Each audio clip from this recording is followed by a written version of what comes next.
Department of Agriculture, which he led in the Obama-Biden administration from 2009 through 2017, making him the longest-serving member of President Obama's cabinet.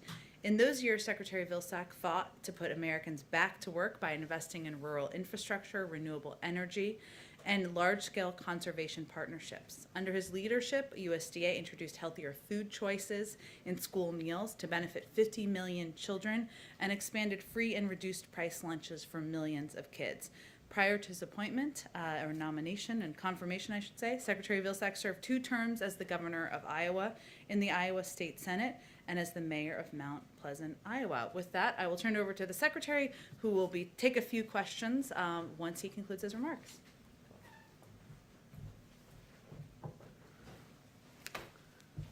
Jen, thanks very much. It's certainly a pleasure to be here today with all of you. I'm here primarily to talk about food and nutrition security, and you may think that that is just about food and nutrition security, but in fact it's about a lot more than that. When you understand that 25% of America's workforce is directly or indirectly impacted by the food and ag industry, that it represents a significant percentage of our GDP, that educational achievement is somewhat dependent on youngsters having healthy and nutritious food as they begin their school year and school day, and the fact that it is a noted effort at reducing poverty, food and nutrition security becomes an important issue.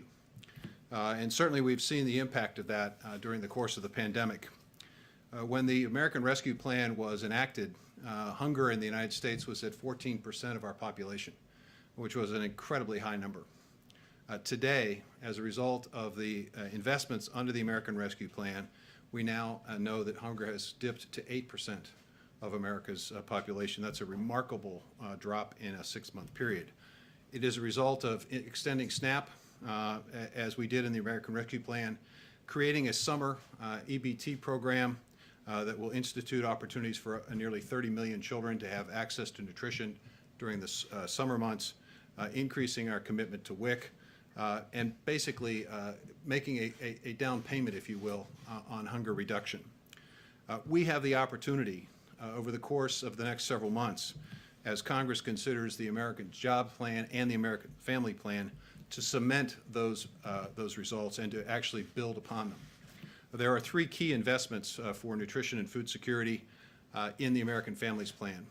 First, we're going to make permanent this incredible and historic effort to feed kids during the summer months. There are, as I said, nearly 30 million American children who are in free and reduced lunch status in schools. At the end of the school year, there is no program other than a summer feeding program, which impacted and affected several million of those 30 million children. Now we have the opportunity to provide each one of these families with a card that looks like this. This is the summer EBT card that's available. It allows parents the opportunity to go to the grocery store, as they do with their SNAP card, and be able to purchase additional fruits and vegetables and other wholesome food for their children, ensuring that 30 million kids will have the opportunity to have nutrition during the summer, which means that they'll be better prepared to begin school ready to learn in the fall. We're also extending, with this effort, the opportunity to impact free school meals in high poverty school areas by focusing on the community eligibility program that essentially identifies the ability of a school district where SNAP participation is roughly 40% to extend free meals to everyone in that school. This is going to expand opportunities for youngsters to be well fed, and we know from a recent Tufts study that one of the healthiest places in the country for children to eat is now in America's schools. So we're going to see that extended, and we're going to focus with a specific laser-like focus on elementary schools to make sure that our youngest learners have the best possible opportunity.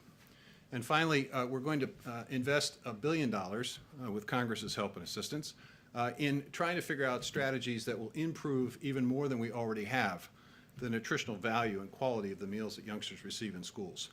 So these 3 steps, these 3 key investments on the American Families Plan will allow us to cement the gains under the American Rescue Plan and hopefully impact and reduce hunger to the point eventually one day where we won't have to have a press conference about hunger.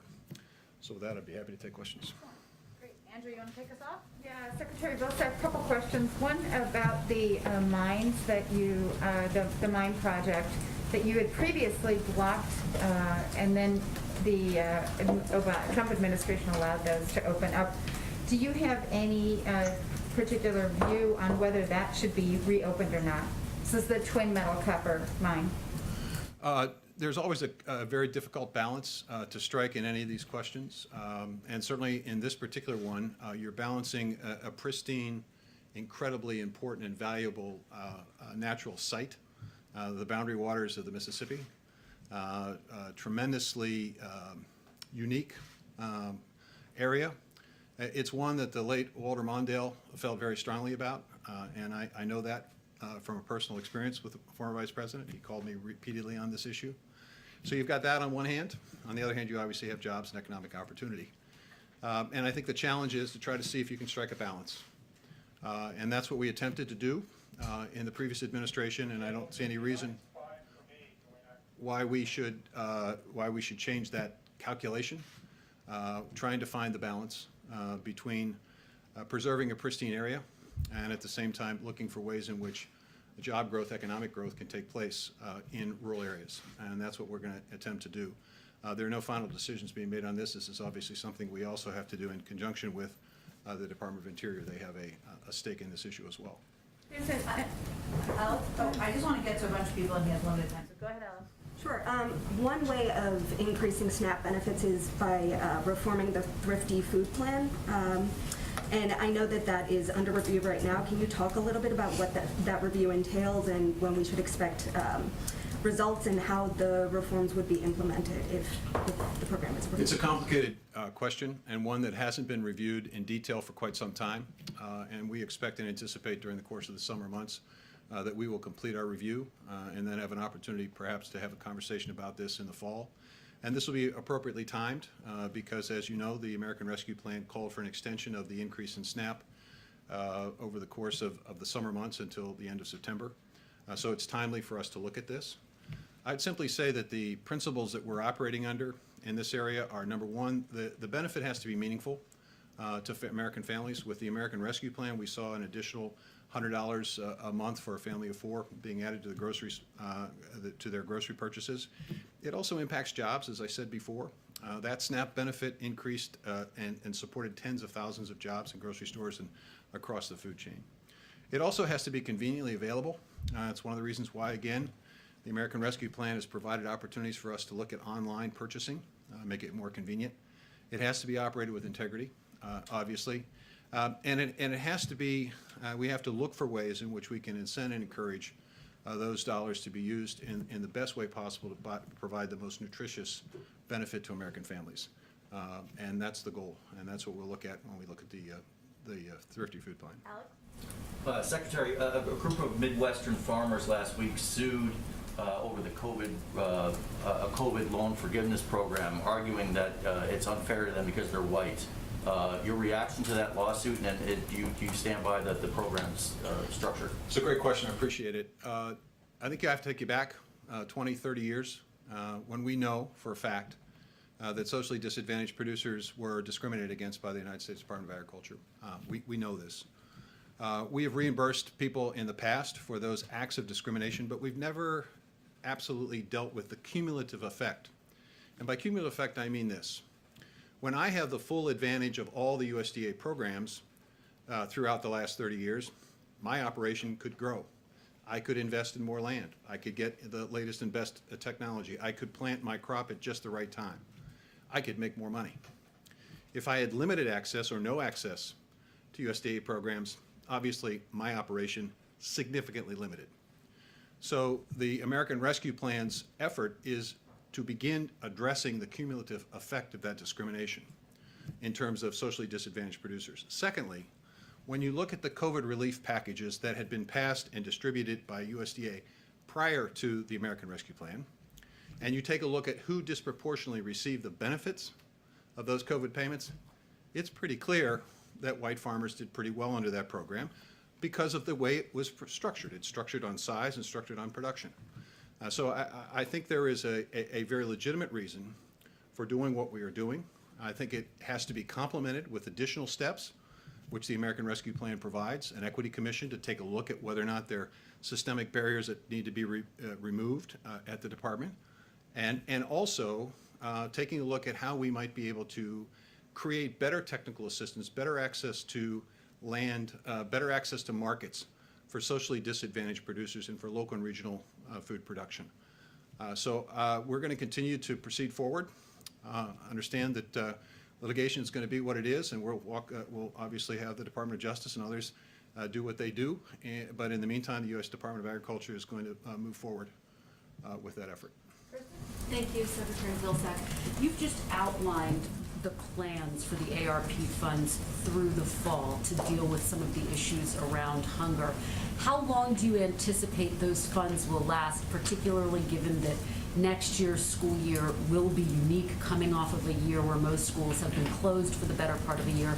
And will you need more funds from Congress to address this? Well, I issue? think that's one of the reasons why the President proposed the American Families Plan as a continuation and as allowing us to basically cement and make more permanent the gains that we've seen from the American Rescue Plan.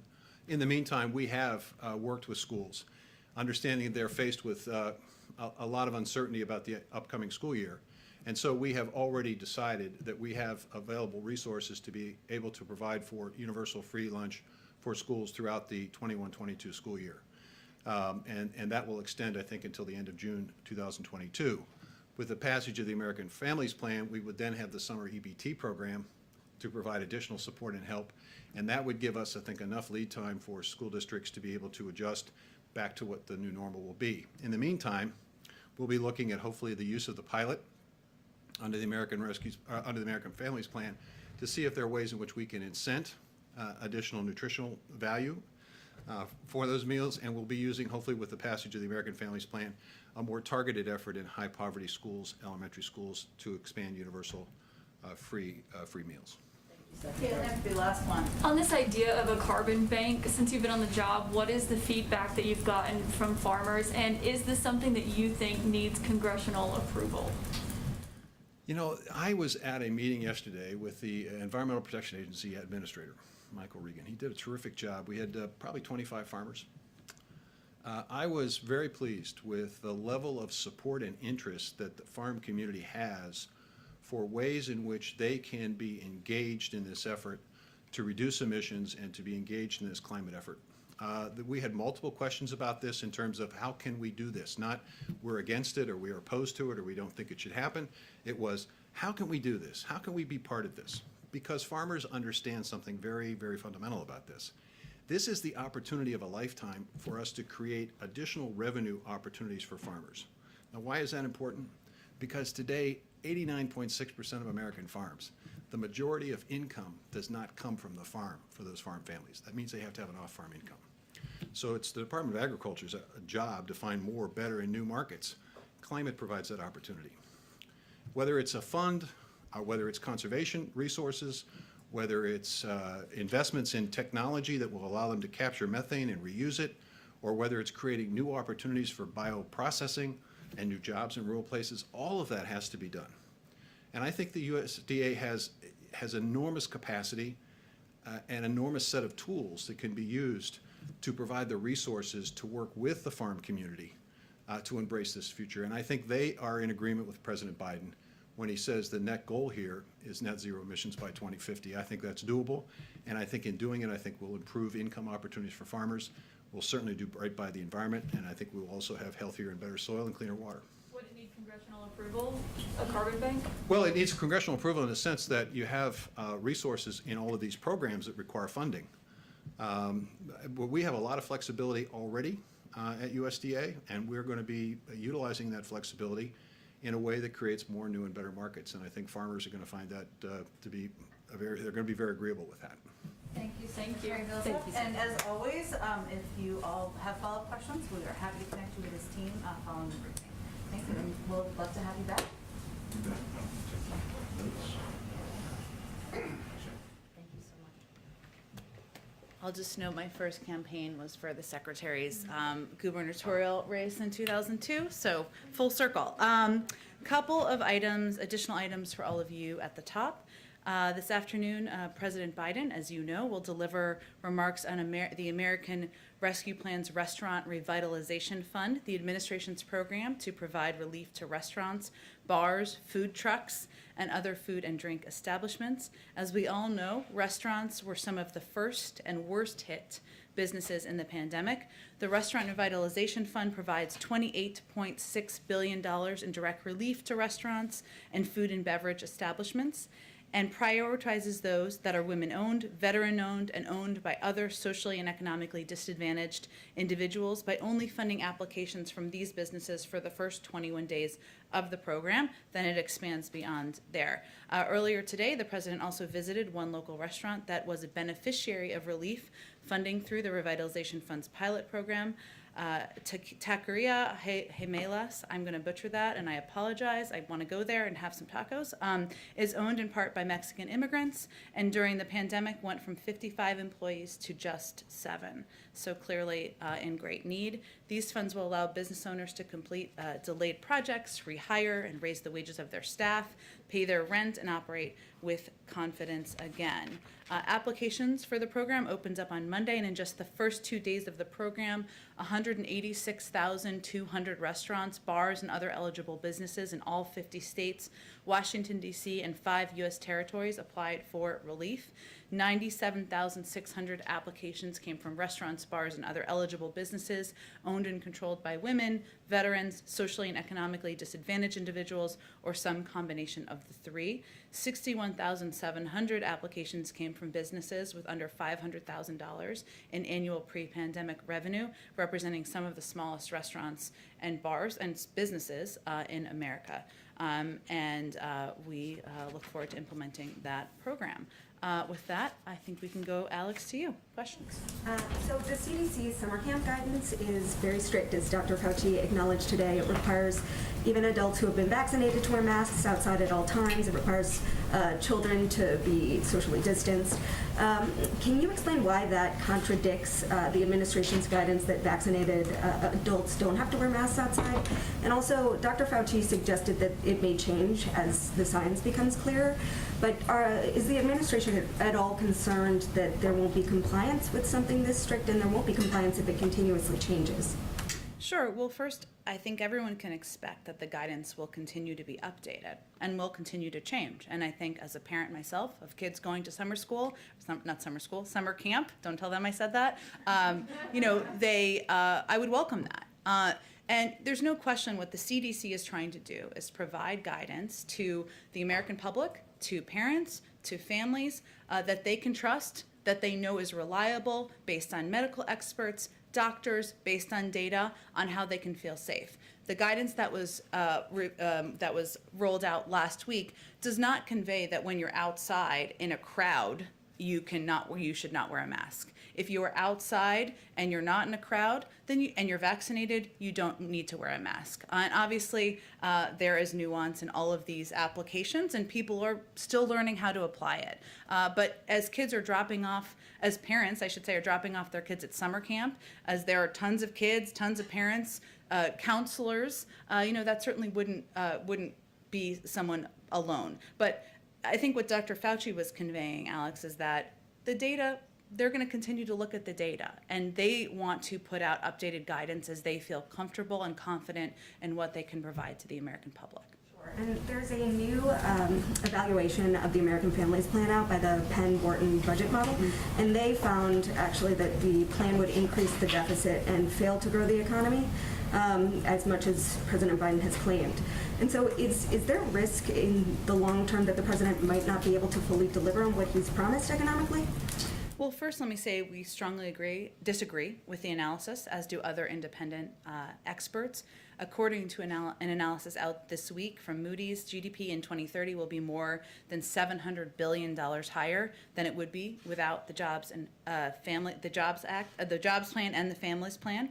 This is in large part because labor force participation will be nearly a full percentage point higher due to the effects the benefits of child care support, and paid family leave. And that same analysis found that the economic benefits would only increase over time due to increased college enrollment and universal pre-K, which will help some of the 2 million women who are no longer in the workforce get back in. The Penn-Wharton model analysis also off in a number of important ways. It gets the cost of the investments wrong by about $700 billion, even though our estimates come from career officials at OMB. Moody's, for example, arrived at deficits even lower than the administration than we had when it came to the effect of the family's plan. And of course, our plan would be implemented over a series of 8 years and 10 years and paid for over 15. So we're going to rely on the majority of economic analysis out there and our own analysis in here, and we are confident we'll be able to reach both our job creation projections and, of course, do it in a way we can pay for it. One international question.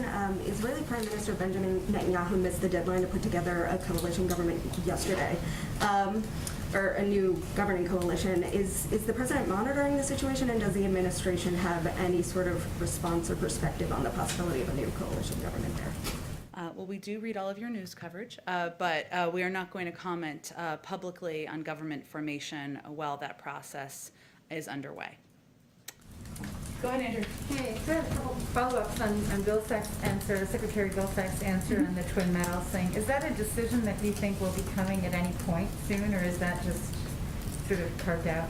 I don't have a prediction of that. I would say I would refer you to the Department of Agriculture, and they would, of course, be the right source for that information. We can see if there's more follow-up on it on the timeline. Okay, and then on the issue of the G7 meeting and the subsequent meetings with Putin, do you have any news for us on that front in terms of timing and also the agenda?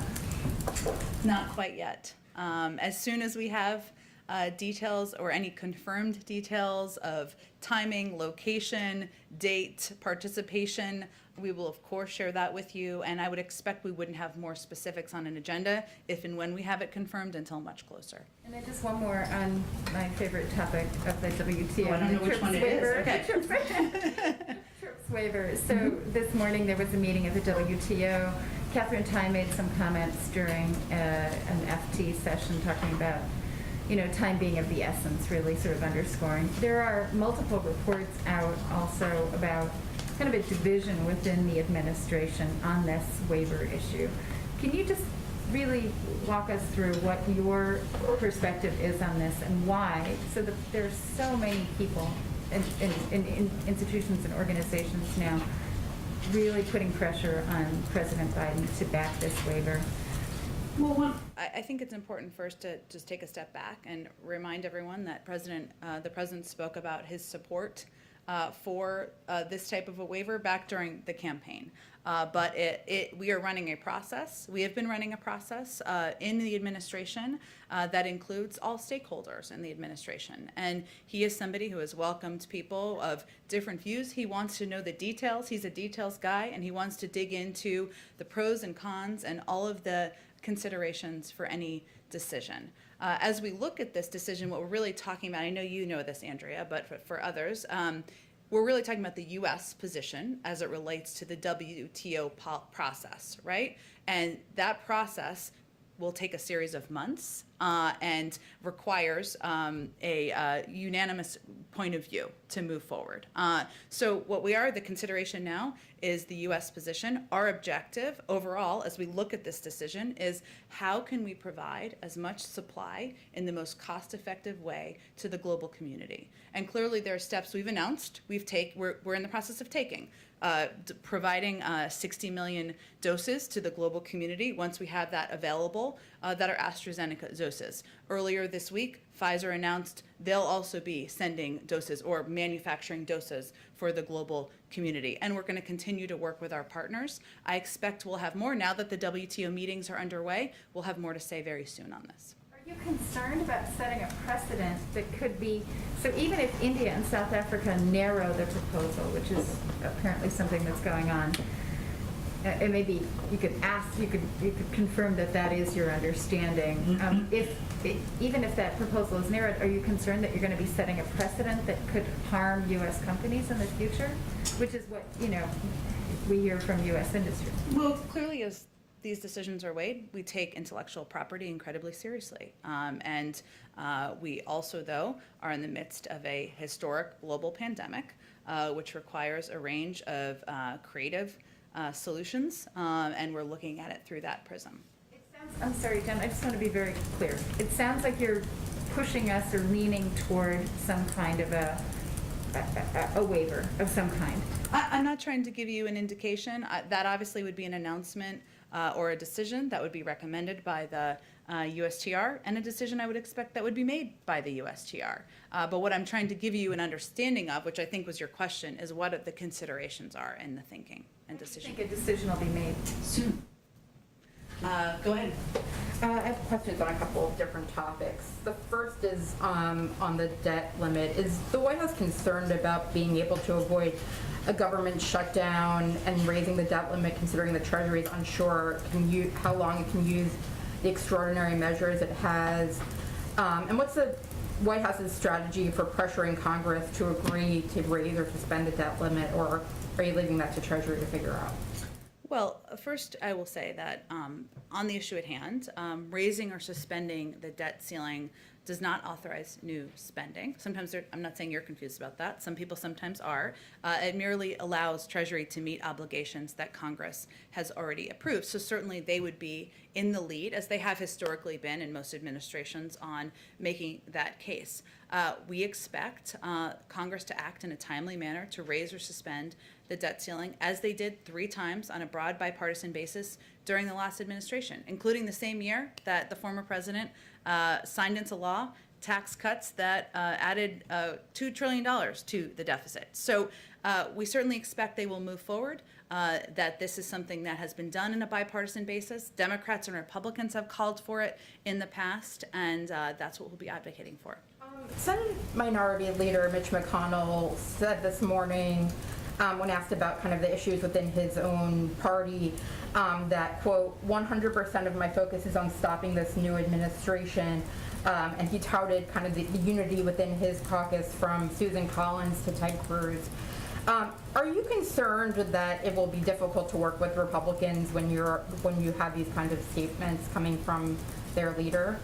Well, I guess the contrast for people to consider is 100% of our focus is on delivering relief to the American people, on getting the pandemic under control and putting people back to work. And we welcome support, engagement, and work with the Republicans on that. And the president has extended an open arm to that. The door to the Oval Office is open. He's invited Senator Capito to bring a group of her choosing to the White House next week. And we think there is opportunity for agreement to deliver on relief to the American people.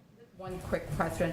A judge this morning struck down the CDC's national moratorium on evictions. Do you have a response to that and the administration's plans to appeal potentially? Yes, I do. We understand, and this just happened, as you alluded to this morning, we understand the Department of Justice is reviewing the court's decision and should have more to say later today. We also recognize, of course, the importance of the eviction moratorium for Americans who have fallen behind on rent during the pandemic. A recent study estimates that there were 1.55 million fewer evictions filed during 2020 than would be expected due to the eviction moratorium. So it's clearly has had a huge benefit, but we would expect that a response and any, of course, decision about additional action would come from DOJ, and you may hear more from them today. Go ahead, Christine. Thanks, Jen. Facebook has decided to keep former President Trump off of its platform for now. Senator Ted Cruz tweeted the following: for every liberal celebrating Trump's social media ban, if the big tech oligarchs can muzzle the former president, what's to stop them from silencing you? What do you make of that comment? Does he have a point? Well, let me first say that this is an independent board's decision, and we're not going to have any comment on the future of the former president's social media platform. That's a decision that it sounds like the independent board punted back to Facebook to make in the next 6 months, as I know you all have reported. The president's view is that the major platforms have a responsibility related to the health and safety of all Americans to stop amplifying untrustworthy content, disinformation and misinformation, especially related to COVID-19, vaccinations, and elections. And we've seen that over the past several months. Broadly speaking, I'm not placing any blame on any individual or group. We've seen it from a number of sources. He also supports better privacy protections and a robust antitrust program. So his view is that there's more that needs to be done to ensure that this type of misinformation, disinformation, damaging, sometimes life-threatening information is not going out to the American public. You're saying more that needs to be done. Are there any concerns, though, about First Amendment rights? And where does the White House draw the line on that? Well, look, I think we are, of course, a believer in First Amendment rights. I think what the decisions are that the social media platforms need to make is how they address the disinformation, misinformation, especially related to life-threatening issues like COVID-19 and vaccinations that continue to proliferate on their platforms. I want to ask you also, Jen, about police reform. President Biden said he wanted it done by the first anniversary of George Floyd's death, May 25th. Is he confident that Congress can meet that benchmark? Where do those negotiations stand? Well, the negotiations are between members of Congress. So, and he, of course, is confident in those discussions and the work that is happening under the leadership of everyone from Congresswoman Karen Bass to Senator Cory Booker, obviously Senator Tim Scott, who he called out in his speech just last week. And we are in close touch with, of course, negotiators and kept abreast of their progress, but we will wait to see what comes out of those discussions. If you do the math, though, this puts police reform in some regard ahead of the negotiations, one would think, for the American Families Plan, the infrastructure plan, which he set an end of the summer deadline for. Is this now the president's top priority? Does he want Congress to tackle this first? Well, I would say that the president believes Congress can and should move forward with multiple policies at the same time. And certainly that is what is happening on Capitol Hill. Those members who are playing central roles in these negotiations, and obviously they can speak to the frequency of the discussions and the status of them, and we defer to them. They will be important participants, of course, in any outcome of negotiations around the American Jobs Plan, but those negotiations can happen simultaneously. Just finally, Jen, how does he see his role? I mean, he's the one making this call to get this done. Has he reached out to Tim Scott, the person who's leading the charge on the GOP side? I don't have any calls or engagements to read out to you, but I can say that, as you know, a number of representatives of the families were here just last week, meeting with some senior members of the White House leadership.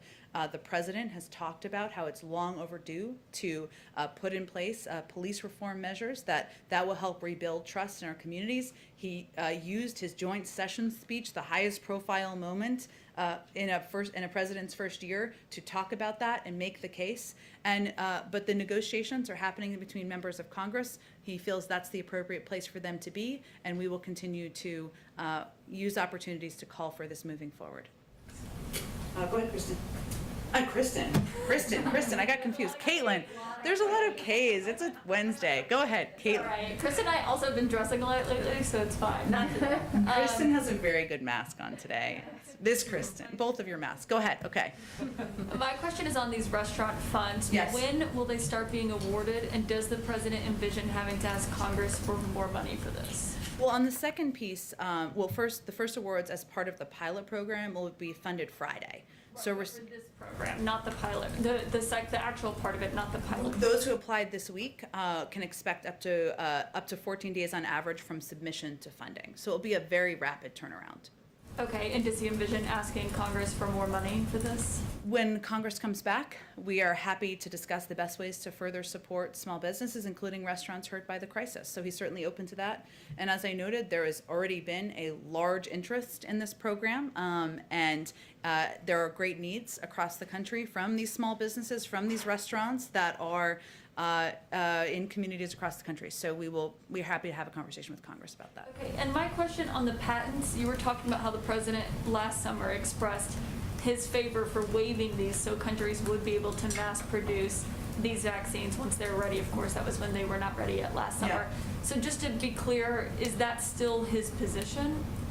That has been his position. He also believes that there needs to be an internal policy process. That's what's been ongoing. The recommendation, the appropriate process, the recommendation to come from the USTR and then any announcement about a decision would come from USTR. And that's how government should function and should work. And as and I noted in response to Andrew's question, there are of course considerations, but we're also in the midst of a global pandemic, and our objective is to getting as much supply out into the global community as quickly as possible in the most cost-effective manner as we can. But what did he communicate to Catherine Tai, his trade representative, before these meetings with the WTO on this are underway? Well, there have been discussions happening here through a policy process. I don't think his comments he made last summer are a secret. They're certainly not.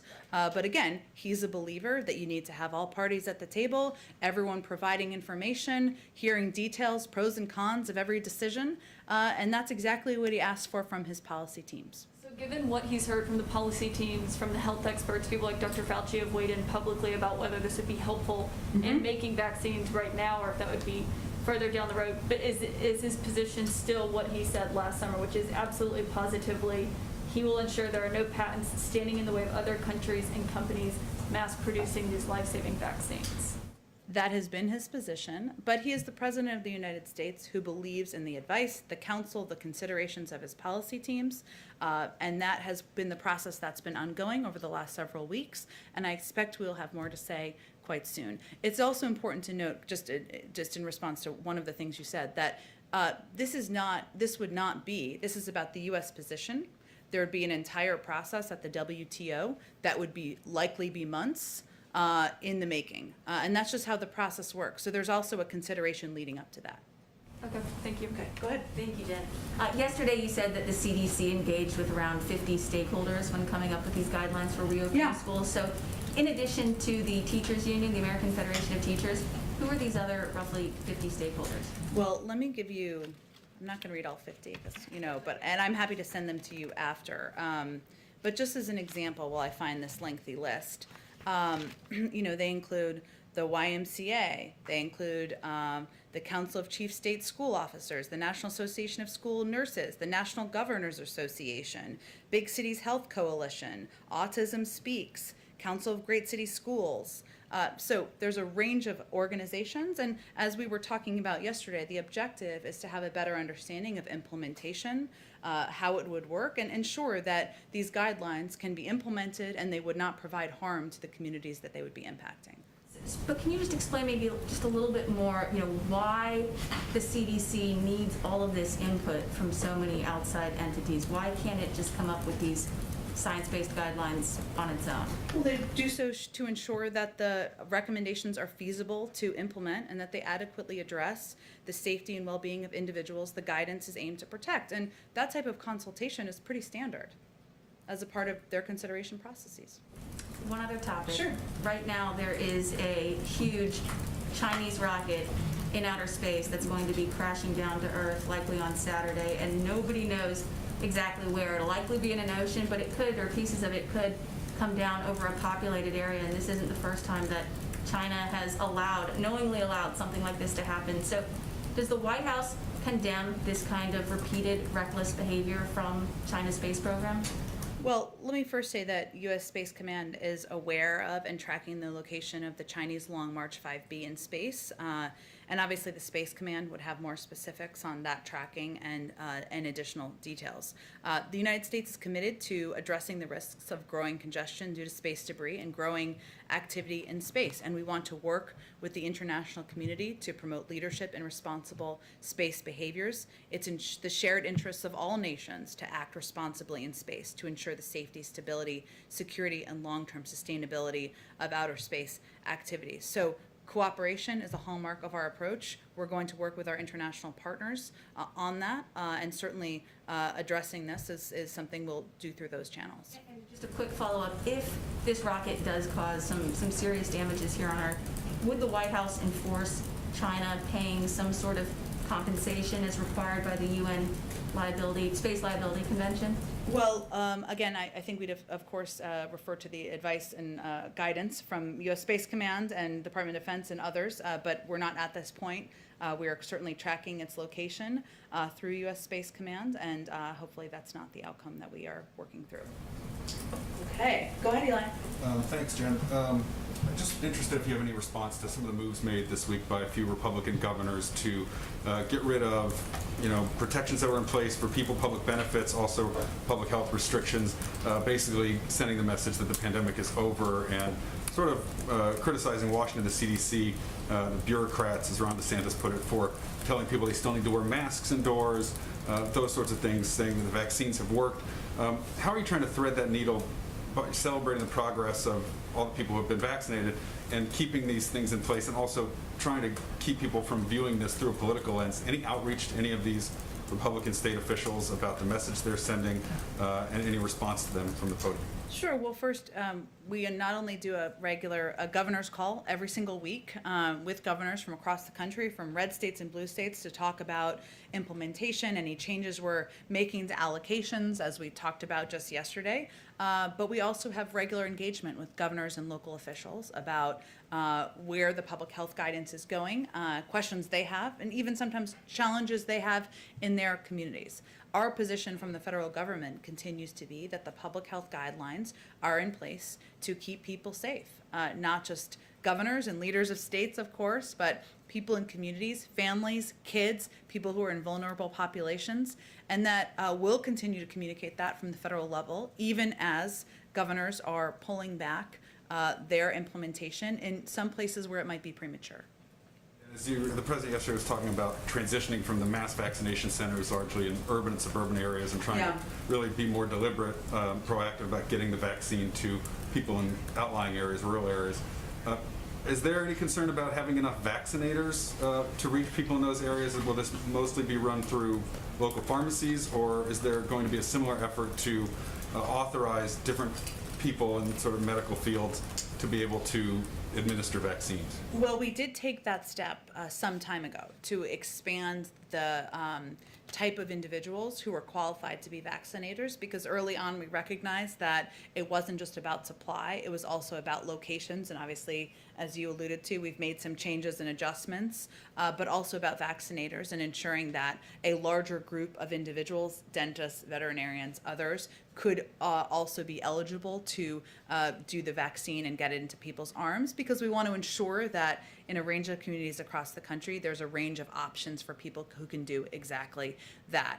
So that's not a concern that we are tracking at this point in time, a lack of, because we did a lot of work preparing for those needs. And I would say that, there were some mass vaccination sites we opened even last week, but what we announced yesterday is a kind of a phased approach based on the phase we're in at this point in time, which is that we are recognizing the daily numbers will go down a bit because we're at such a high percentage rate relative to where people thought we were at this point in the pandemic. And we know it will be harder and harder to reach people and meet people where they are, hence the increase, as you suggested, in walk-in hours, or the announcement of walk-in hours on mobile units, on partnerships with primary care physicians and doctors to make it even easier and more accessible for people to get the vaccine.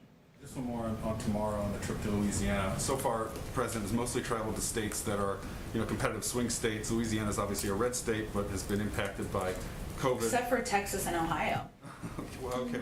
But, there's been a lot of travel to some of these states. Can you just talk a little bit about the takeaway that people should have when they see the president showing up, in deep red Louisiana tomorrow, and the issues that he wants to draw attention to?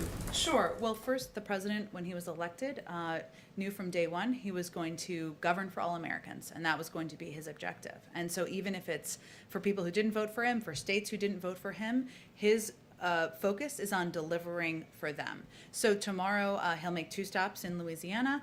His focus will be on talking about the American Jobs Plan and how that plan, in a historic investment in infrastructure, rebuilding the type of bridges, roads in Louisiana that are long overdue to be upgraded, could help not only people's travel and commutes, but also create jobs in these communities. And it's not about just delivering for people who voted for him or people who have blue check marks next to their name because they're Democrats. And that's part of what this message should send, this visit should send.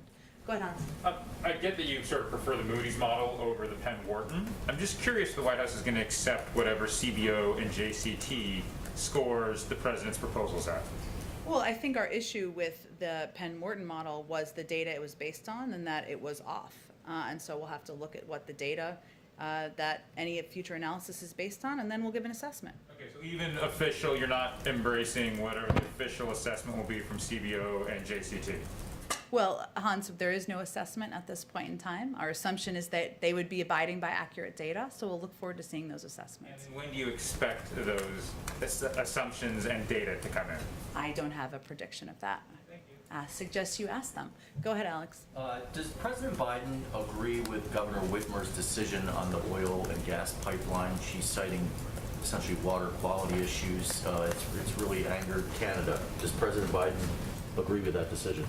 I'd have to take a closer look at the pipeline. I mean, we have been evaluating in a case-by-case scenario. Which pipeline are you talking about? The Enbridge. The Enbridge one. We look at each pipeline through the prism of the impact on the environment and also the impact on the economy, and we make assessments. So I'd have to talk to our team if that assessment's been concluded or not. Okay, and the president's going to be talking about implementation later. What sort of oversight plans are being talked about as far as the spending and making sure it's... For the restaurant program or just the programs in general? In general. Inspector generals, I mean, can you give us an idea of what sort of oversight is being talked about?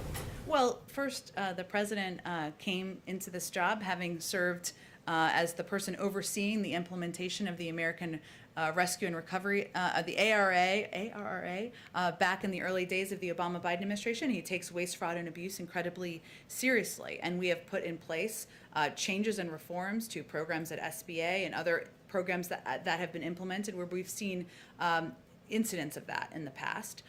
It's also why he has somebody, Gene Sperling, overseeing the American Rescue Plan implementation to ensure there is coordination across government, that we are tracking where we see issues, and certainly he's somebody who welcomes oversight and wants to do everything we can to reduce any waste, fraud, and abuse in these programs.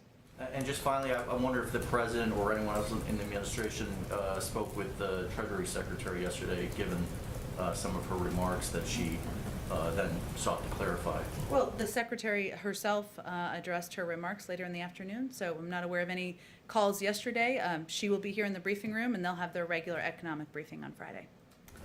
Go ahead in the back. So I want to talk about climate for a second. The president had said in his executive order in January that he would call for a green procurement plan for the federal government, and part of that was about buying electric cars. The deadline for that plan was April 27th. Do you know what the status of it is and why the delay?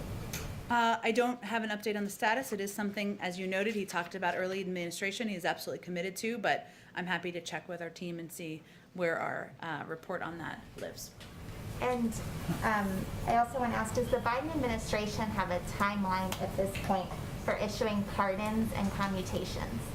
I don't have any previewing of that to provide, and probably won't from here. Go ahead in the back.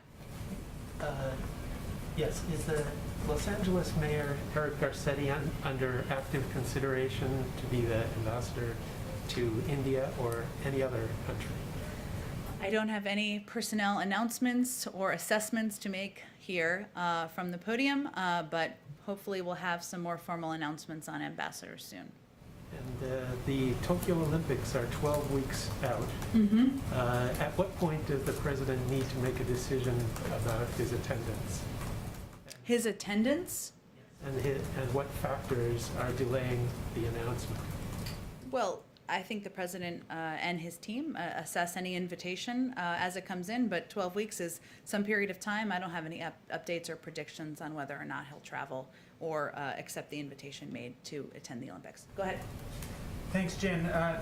Two questions. First, on the large sports arenas that are beginning to allow for fully vaccinated fans in special sections. Both Citi Field and Yankee Stadium in New York have made those announcements, and I know there are some others. Does the administration think that that is a good approach for sports teams to take, and maybe other large event venues? And are there any concerns about equity when it comes to access to facilities, if particularly those that were built with some public money in some cases, I'm sure, when it comes to people who may not have been able to get vaccinated yet? Well, first, everyone in the country is eligible to be vaccinated, and certainly at this point in time. So we are, and we, as we've noted here, have taken a range of steps to ensure we are meeting people where they are, getting these vaccine doses out to communities around the country. In terms of an assessment of the safety of this approach by sports teams, I'd have to talk to our COVID team about that. And I think it's unlikely we're going to be weighing into every private sector decision about how they're moving forward once people are vaccinated. But I will check with them on that. Okay, and then the other question, if I can follow up on the debt limit question just a little bit. Sure. Does the president have a position on whether or not the debt limit itself should exist at all, considering every couple of years we go through this question of what are the extraordinary measures and how much extra time do we have, and we know at the end of the day that it's going to have to get raised or else we're going to have some sort of economic calamity. Does the president have a view on the question more broadly of whether or not there even should be a debt limit? Well, first, raising or suspending the debt ceiling doesn't authorize new spending. It merely allows Treasury to meet obligations that Congress has already approved, right? It has been the case for many years, and there have been bipartisan votes to support. So, the president does believe that Treasury should be able to meet its obligations and believes that Congress should move forward in a bipartisan manner, as they have historically in the past, including 3 times during the prior administration. Go ahead in the back. Thanks. On the G7 trip, is there any advance on whether the president will meet with the Queen? And separately, has the president or the First Lady been in contact recently with Prince Harry? I don't have any more trip details. Who among us wouldn't want to go see the Queen? But I don't have any details to preview at this point in time. I expect as we get closer to the trip, we'll have more specifics. And I don't have any calls or engagements with Prince Harry or Meghan Markle to read out for you with the President or the First Lady. One follow-up, is there a timeline on an announcement for the British ambassador? A timeline? I don't have a timeline for that. Any names or anyone under consideration? No names to float out there for you. Hopefully we'll have some more ambassadors soon to announce. When you say soon, will that be before or after he makes his decision on going to the Olympics? I can't order for you, Hans. There's just so much excitement to stay tuned for around here. So we'll see. Okay, thanks everyone.